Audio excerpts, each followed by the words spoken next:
buwan ng wika ay pagbibigay pugay at pagpapahalaga sa ating wikang Filipino at ilan sa mga kinagawian ng aktibidad mula noong panahon. Panina Francisco Balagtas ay ang balagtasan, sabayang pagbigkas at mga tula. Ngayon naman ay buhay na buhay pa rin ang pagpupugay sa ating wika sa pamamagitan ng tinatawag na spoken word performances. At ang temang kadalasan na nagtitrend ay tungkol sa pag-ibig. Kaya naman bilang pagdiriwang ng buwan ng wika dito sa Kada Umaga, ay may inimbitahan tayong isang spoken word artist na talaga namang hindi matatawaran ng galing sa pagbigkas ng kanyang mga kwento at saloobin. Kung sino siya, kilalanin po natin. Hi! Ako si Ivan Jetro Melia mula sa Caloocan City. Isa akong spoken word artist, 27 years old. Miyembro ako ng Tula Salitaan PH, Ampalayang Monologues at KM64 Writers Collective. Besides from doing spoken word, isa rin akong working professional as a fraud analyst sa isang international company. And while doing spoken word, I'm also pursuing theater by writing play and acting.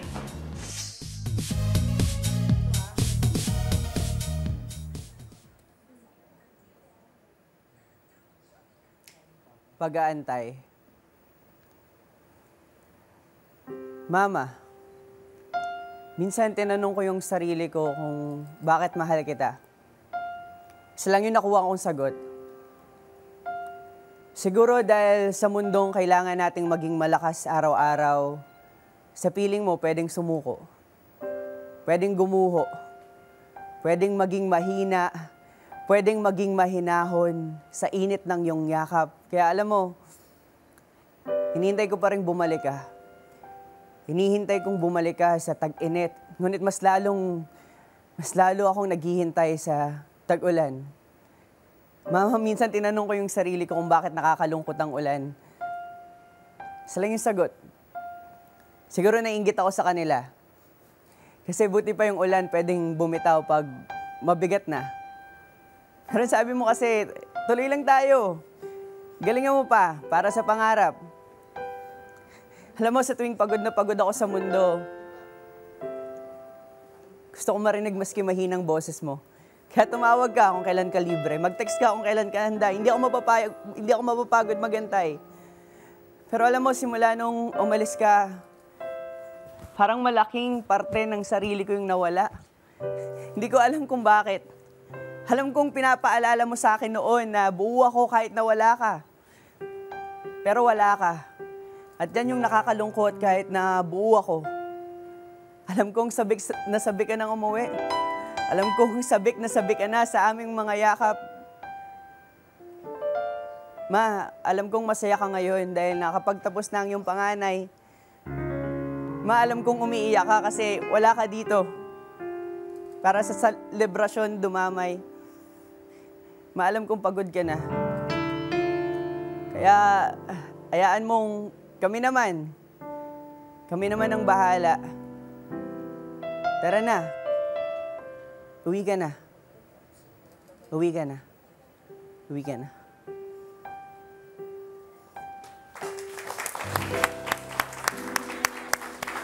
Maraming salamat at magandang umaga sa iyo, Ivan Jetro Mela. Magandang umaga po. Grabe naman yun. Is it Ivan or Jetro? Ano ba mas type mo? Ivan Jetro. Ivan Jetro. Ay, pareho. Okay. Please have a seat. Good morning. Magandang umaga. Magandang umaga. Ayan. Bati ka muna sa ating mga kada bago tayo magkwentuhan. Magandang umaga po sa lahat at pagbati sa lahat ng nanalo kanina. Yun po. Nanalo sa ano? Mukhang nangihingito ng ano. Mag-guessing. Ivan, grabe naman. Naantig talaga si Emma dun sa spoken word mo kanina. Saan ba hango yun? Ito ba'y personal mong experience talaga? Yung papa ko po ay isang OFW yun. Tapos para siyang yung longing namin sa kanyang pag-uwi din. Dahil matagal siyang nasa ibang bansa po. Okay. Yun. Pareho pala kasi tayo ng experience. Kaya medyo nandito na yung luha ko. Pinipigilan ko lang kasi mag-i-interview tayo. Kasi ganun mismo ang naramdaman mo rin, ganun na Emma, ganun. nung wala si papa mo. Oo, kasi hinahanap mo yun eh. Hinahanap mo yung yakap na hindi mo mayakap kasi malayo, ganyan. Kaya nung umuwi na, ngayon ba, Dignan mo, Nakauwi maiyak-iyak na pa siya. rin si Jethro. Nakauwi na. Nakauwi na naman. Diba? Parang dun mo susulitin lahat ng yakap eh. totoo. Na hindi mo nagawa nung nagtatrabaho sa ibang bansa. Tama. Kailan mo sinulan to, Jethro? Nag-start ako mga 2016. Yan, graduating ako ng college nun. Okay. Kaso lang ang tinitake ko nun kasi financial management.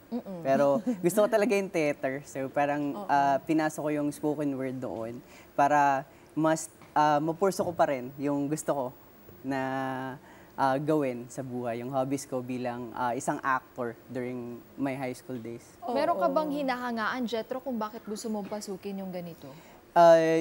Mostly kasi mga theater actors. Pero ngayon, sobrang na-amaze pa rin ako dun sa mga artists na kakasama ko tulad nila Hannah Pavilonia, mga taga-Words Anonymous, Stum Cassia. Marami actually. Pero ayun, sila yung mga primaryang iniidolo ko sa ngayon. Sa teatro. Sa spoken word. Spoken word. Pag sinabi ba natin spoken word, help us to understand this, Jethro. Ano ba to? Spontaneous ba to? Kailangan on the spot mo iniisip kung ano sasabihin mo about a certain topic. Tapos napansin namin, hindi siya hindi siya nagra-rhyme. Hindi kailangan mag-rhyme kapag spoken word. Ganun ba yun? May mga uri ng spoken word na tumutugma Okay. at may uri ng spoken word na hindi. Ang tawag nga sa kanya ay malayang tugmaan. So, nasa sayo, ikaw ang magdedesisyon kung paano siya, kung paano ka tutugma. Ang pinaka esensya ay maibigay yung kwento ng epektibo. Yun siya. Meron ba tong time limit kapag nag-spoken word ka? Or nasa sayo kung gaano katagal, gaano kaikli? Wala naman siyang time limit. Pero siguro ang mungkahi ay mas maiksi, ay mas mabuti, mas mainam. Okay. Kasi parang dun mo na susukat kung gaano kagaling ka mag-express ng sarili mo in such a short period of time. Tapos, kung maipahiwatig mo yung emosyon na gusto mong ma-gets din ng ating mga audience. Tama. So, ano to? Spontaneous nga siya? Or hindi naman? Pwede ka namang maghanda bago mo to gawin? May, ako, bilang isang artist, ako ay naghahanda talaga sa bawat pagtatanghal. Ngunit may mga uri din ng artist na ay manghihingi sa audience ng mga salita, tapos igagawa nila ng mga tula. Pero kadalasan sa eksena ng spoken word ay pinaghahandaan talaga. Kasi doon mo maipapakita kasi yung husay din sa pagtatanghal at pagkukwento, lalo na paghanda ka. So, yung a while ago, yung pinarinig mo sa amin, matagal mo na yung nilikha? Kagabi. Kagabi! Kagabi. Pero Kagabi paano siya. ka ba naghahanda? Parang iisip ka muna ng topic tapos susulat ka na para magkukwento. Marami ka ba din paper na sinasayang na, ay, hindi mali to, hindi mali to.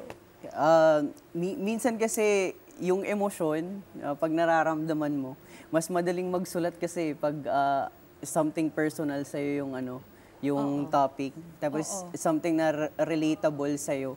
Maaaring danas mo siya o danas ng kaibigan o danas ng isang kapamilya. Mula doon sa mga ganong mga danas ay nakakakuha ka ng inspirasyon. At sa ganong paraan ako nagsisimulang magsulat. Ayun. So, hindi lang to parang, Jethro, parang tulang sinulat ko na binasa ko lang or minemorya ko para ma-deliver ko sa harap ng isang audience. Parang ganun din lang siya. Or no? Different? Is it like a tula or no? Ang spoken word sa general ay parang marriage siya or pagkakasal ng tula at teatro. Yun yung definition niya. So hindi para siyang pinagsanib mo yung tula at saka teatro. So, pwede akong kumuha ng tula, tapos bigyan ko siya ng konting flair sa pagde-deliver. Parang spoken word na rin Spoken yun. word na yun. Ayun. Spoken word na siya. Ano ba usually yung mga nililikha mo tungkol sa pag-ibig ba, sa pamilya, sa buhay? Bukod sa sa pag-ibig dahil yun naman yung mga primaryang Oo danas nga natin bilang isang tao. Tungkol sa pamilya, sa kababaihan, At nung mga nakaraan, nagsusulat ako tungkol sa mga katutubo. No? Medyo relevant Ayun, dahil buwan maganda ng yun. wika. Nagsusulat ako tungkol sa kung gaano sila kahusay sa mga halamang gamot at bilang isang mga mahuhusay na tagapagtanggol ng mga kabundukan. Ganun. Dahil yan yung topic mo, binibisita mo ba sila? Meron ka bang nakilala? Kasi iba pa rin pag first-hand experience eh. Paano yung research? Mas madali, di ba? Dumulubog po ako sa kanila, nakikibahagi. Minsan nag-stay po ako sa kanila ng mga ilang araw para lang ma-share o madanas din kung ano yung mga nararanasan nila doon. Ayun, lagi ko namang pangako sa kanila na ikukwento ko ang kanilang mga danas dito. Saan ka nagtatanghal? Gabi-gabi ba merong mga lugar kung saan parang open mic ba to? Anybody is welcome na pumunta sa entablado tapos magpahiwatig ng mga spoken word nila. Madalas po ay sa mga bars and cafe po. Pero siguro sa ngayon, yung mga pinakamalaking entablado na napagtanghalan ko yung Cultural Center of the Philippines. Wow. Yun, may ilang imbitasyon ako mula sa kanila sa mga nakaraang taon at buwan. At sa iba-iba pang lugar, universidad, yun, minsan naiimbitahan po rin po ako magtanghal. Is there a living to be made out of this, Jethro?